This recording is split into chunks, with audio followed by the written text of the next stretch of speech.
پھر ان پیغمبروں کے بعد ہم نے موسیٰ کو نشانیاں دے کر فرعون اور اس کے درباریوں کے پاس بھیجا تو انہوں نے ان کے ساتھ کفر کیا، سو دیکھ لو کہ خرابی کرنے والوں کا انجام کیا ہوا۔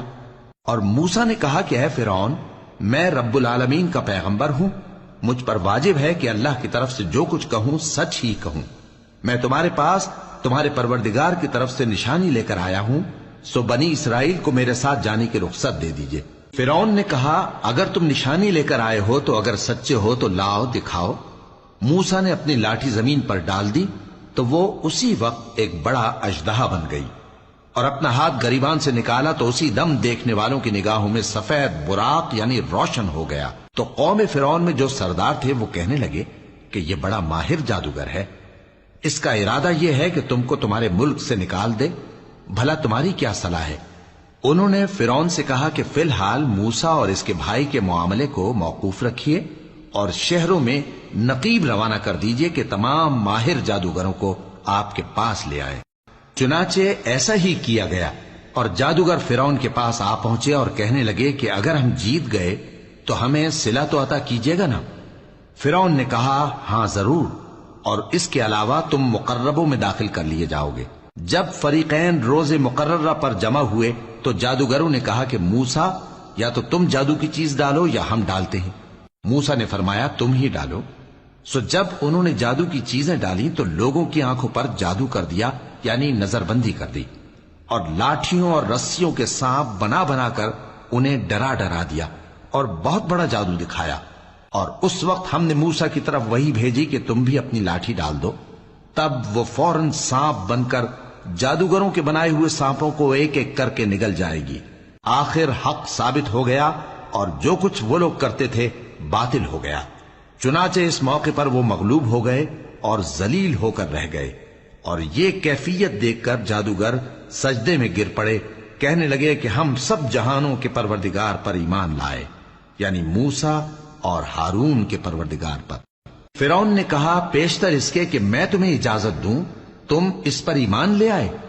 بے شک یہ فریب ہے جو تم نے مل کر شہر میں کیا ہے تاکہ اہل شہر کو یہاں سے نکال دو، سو ان قریب اس کا نتیجہ معلوم کر لو گے۔ میں پہلے تو تمہارے ایک طرف کے ہاتھ اور دوسری طرف کے پاؤں کاٹ دوں گا، پھر تم سب کو سولی چڑھا دوں گا۔ وہ بولے کہ ہم تو اپنے پروردگار کی طرف لوٹ کر جانے والے ہیں، اور اس کے سوا تجھ کو ہماری کون سی بات بری لگی ہے کہ جب ہمارے پروردگار کی نشانیاں ہمارے پاس آ گئیں تو ہم ان پر ایمان لے آئے؟ اے پروردگار، ہم پر صبر و استقامت کی دہانے کھول دے اور ہمیں فرمانبرداروں کی حالت میں وفات دیجیو۔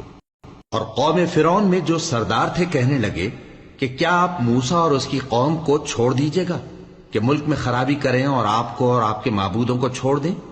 اس نے کہا کہ ہم ان کے لڑکوں کو تو قتل کر ڈالیں گے اور لڑکیوں کو زندہ رہنے دیں گے، اور بلا شبہ ہم ان پر غالب ہیں۔ موسیٰ نے اپنی قوم سے کہا کہ اللہ سے مدد مانگو اور ثابت قدم رہو، زمین تو اللہ کی ہے، وہ اپنے بندوں میں سے جسے چاہتا ہے اس کا مالک بناتا ہے، اور انجام تو پرہیزگاروں ہی کا بھلا ہوتا ہے۔ وہ بولے کہ تمہارے آنے سے پہلے بھی ہم کو اذیتیں پہنچتی رہیں اور تمہارے آنے کے بعد بھی۔ موسیٰ نے کہا کہ قریب ہے کہ تمہارا پروردگار تمہارے دشمن کو ہلاک کر دے اور تمہیں زمین میں خلیفہ بنائے، پھر دیکھے کہ تم کیسے عمل کرتے ہو۔ اور ہم نے فرعونیوں کو خشک سالیوں اور میووں کے نقصان میں پکڑا تاکہ وہ نصیحت حاصل کریں، سو جب ان کو آسائش حاصل ہوتی تو کہتے کہ ہم اس کے مستحق ہیں، اور اگر سختی پہنچتی تو اسے موسیٰ اور ان کے رفیقوں کی بدشگونی بتاتے۔ دیکھو ان کی بدشگونی اللہ کے ہاں مقدر ہے، لیکن ان میں سے اکثر نہیں جانتے۔ اور کہنے لگے کہ تم ہمارے پاس خواہ کوئی بھی نشانی لاؤ تاکہ اس سے ہم پر جادو کرو، مگر ہم تم پر ایمان لانے والے نہیں ہیں۔ تو ہم نے ان پر طوفان اور ٹڈیاں اور جوئیں اور مینڈک اور خون کتنی کھلی ہوئی نشانیاں بھیجی، مگر وہ تکبر ہی کرتے رہے اور وہ لوگ تھے ہی گناہگار۔ اور جب ان پر عذاب واقع ہوتا تو کہتے کہ موسیٰ ہمارے لیے اپنے پروردگار سے دعا کرو جیسا اس نے تم سے عہد کر رکھا ہے، اگر تم ہم سے عذاب کو ٹال دو گے تو ہم تم پر ایمان بھی لے آئیں گے اور بنی اسرائیل کو بھی تمہارے ساتھ جانے کی اجازت دیں گے۔ پھر جب ہم ایک مدت کے لیے جس تک ان کو پہنچنا تھا ان سے عذاب دور کر دیتے تو وہ فوراً عہد کو توڑ ڈالتے، تو ہم نے ان سے بدلہ لے کر ہی چھوڑا، کہ ان کو سمندر میں ڈبو دیا، اس لیے کہ وہ ہماری آیتوں کو جھٹلاتے اور ان سے بے پرواہی کرتے تھے۔ اور جو لوگ کمزور بنائے جاتے رہے ان کو ہم نے زمین شام کے مشرق و مغرب کا، جس میں ہم نے برکت دی تھی، وارث کر دیا۔ اور بنی اسرائیل کے بارے میں ان کے صبر کی وجہ سے تمہارے پروردگار کا وعدہ نیک پورا ہوا۔ اور فرعون اور قوم فرعون جو محل بناتے اور انگور کے باغ جو چھتریوں پر چڑھاتے تھے، سب کو ہم نے تباہ کر دیا۔ اور ہم نے بنی اسرائیل کو سمندر کے پار اتارا تو وہ ایسے لوگوں کے پاس جا پہنچے جو اپنے بتوں کی عبادت کے لیے بیٹھے رہتے تھے۔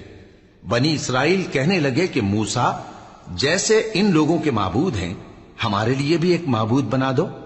فرمایا کہ تم بڑے ہی جاہل لوگ ہو، یہ لوگ جس شغل میں پھنسے ہوئے ہیں وہ برباد ہونے والا ہے، اور جو کام یہ کرتے ہیں سب بےہودہ ہیں۔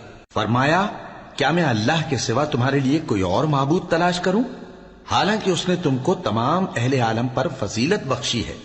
اور ہمارے ان احسانوں کو یاد کرو جب ہم نے تم کو فرعونیوں کے ہاتھ سے نجات بخشی۔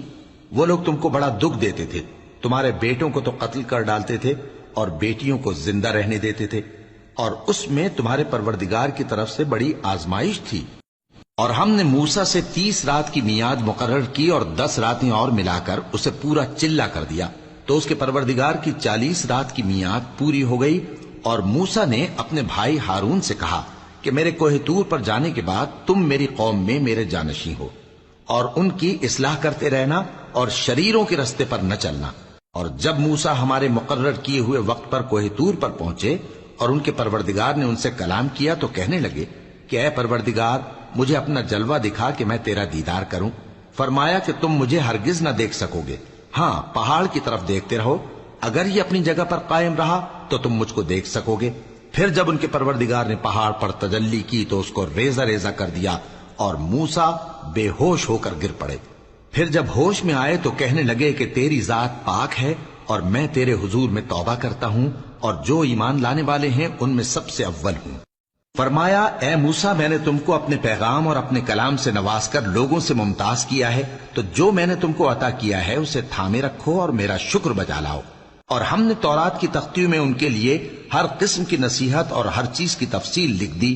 پھر ارشاد فرمایا کہ اسے مضبوطی سے تھامے رہو، اور اپنی قوم سے بھی کہہ دو کہ ان باتوں پر بہت اچھی طرح عمل کریں۔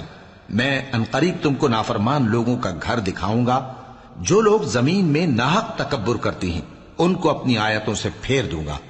اگر یہ سب نشانیاں بھی دیکھ لیں تب بھی ان پر ایمان نہ لائیں، اور اگر بھلائی کا رستہ دیکھیں تو اسے اپنا رستہ نہ بنائیں، اور اگر برائی کی راہ دیکھیں تو اسے رستہ بنا لیں۔ یہ اس لیے کہ انہوں نے ہماری آیات کو جھٹلایا اور ان سے غفلت کرتے رہے۔ اور جن لوگوں نے ہماری آیتوں اور آخرت کی پیشی کو جھٹلایا ان کے اعمال ضائع ہو جائیں گے۔ یہ جیسے عمل کرتے ہیں ویسا ہی ان کو بدلہ ملے گا۔ اور موسیٰ کے بعد ان کی قوم نے اپنے زیور سے ایک بچڑا بنا لیا، وہ ایک جسم تھا جس میں سے بیل کی آواز نکلتی تھی۔ ان لوگوں نے یہ نہ دیکھا کہ وہ نہ ان سے بات کر سکتا ہے اور نہ ان کو رستہ دکھا سکتا ہے، اس کو انہوں نے معبود بنا لیا اور اپنے حق میں ظلم کیا۔ اور جب وہ نادم ہوئے اور دیکھا کہ گمراہ ہو گئے ہیں تو کہنے لگے کہ اگر ہمارا پروردگار ہم پر رحم نہیں کرے گا اور ہم کو معاف نہیں فرمائے گا تو ہم برباد ہو جائیں گے۔ اور جب موسیٰ اپنی قوم میں نہایت غصے اور افسوس کی حالت میں واپس آئے تو کہنے لگے کہ تم نے میرے بعد بہت ہی برا کام کیا، کیا تم نے اپنے پروردگار کا حکم جلد چاہا؟ یہ کہا اور شدت غضب سے تورات کی تختیاں ڈال دی اور اپنے بھائی کا سر پکڑ کر اپنی طرف کھینچنے لگے۔ انہوں نے کہا کہ بھائی جان، لوگ تو مجھے کمزور سمجھتے تھے اور قریب تھا کہ قتل کر دیں، تو ایسا کام نہ کیجیے کہ دشمن مجھ پر ہنسیں اور مجھے ظالم لوگوں میں شامل نہ سمجھیے۔ انہوں نے دعا کی کہ اے میرے پروردگار، مجھے اور میرے بھائی کو معاف کر دے اور ہمیں اپنی رحمت میں داخل کر، تو سب سے بڑھ کر رحم کرنے والا ہے۔ جن لوگوں نے بچڑے کو معبود بنا لیا تھا ان پر ان کے پروردگار کا غضب واقع ہوگا اور دنیا کی زندگی میں ذلت نصیب ہوگی، اور ہم افترا پردازوں کو ایسا ہی بدلہ دیا کرتے ہیں۔ اور جنہوں نے برے کام کیے پھر اس کے بعد توبہ کر لی اور ایمان لے آئے تو کچھ شک نہیں کہ تمہارا پروردگار اس کے بعد بخش دے گا کہ وہ بخشنے والا مہربان ہے۔ اور جب موسیٰ کا غصہ ٹھنڈا ہوا تو تورات کی تختیاں اٹھا لیں اور جو کچھ ان میں لکھا تھا وہ ان لوگوں کے لیے جو اپنے پروردگار سے ڈرتے ہیں ہدایت اور رحمت تھی۔